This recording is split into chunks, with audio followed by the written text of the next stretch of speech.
से पिया सटा जन में हरि के पास ये पिया राजा कोरोना तनी बड़ा से पिया सटा जन में हरि के पास ये पिया कहे करेला तू हमसे बोला जोर राजा जी बोला जोर राजा जी पड़ी घोड़ राजा जी भइले भोर राजा जी जागी बबुआ तो करे लगी सोर राजा जी पड़ी घोड़ राजा जी भइले भोर राजा जी जागी बबुआ तो करे लगी सोर राजा जी।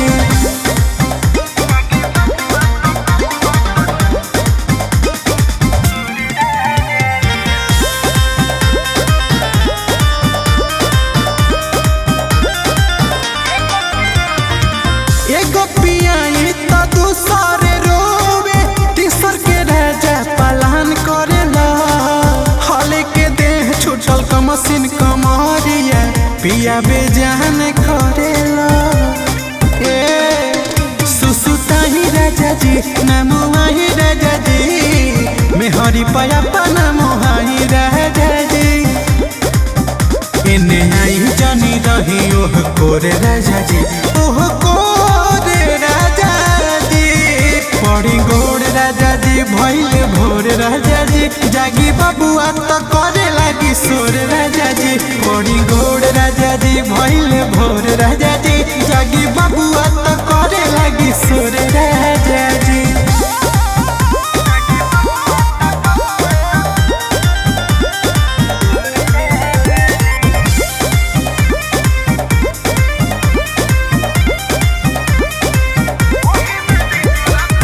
ओही में दिनों राती रहता रमातल खोजता रबासिया ताता लागेला बाबुर जी रहन राउर छोड़ दही गलिया के काटल कंट्रोल करी जी नहीं झोल करी जी जानी बनल जवानी डामाडोल करी जी सुमिता दर से भइल चटोरे राजा जी हो चटोरे राजा जी पड़ी गोड़ राजा जी भइले भोर राजा जी जागी बबुआ तो करे लगी सोर राजा जी पड़ी गोड़ राजा जी भइले भोर राजा जी जागी बबुआ तो करे लगी सोर राजा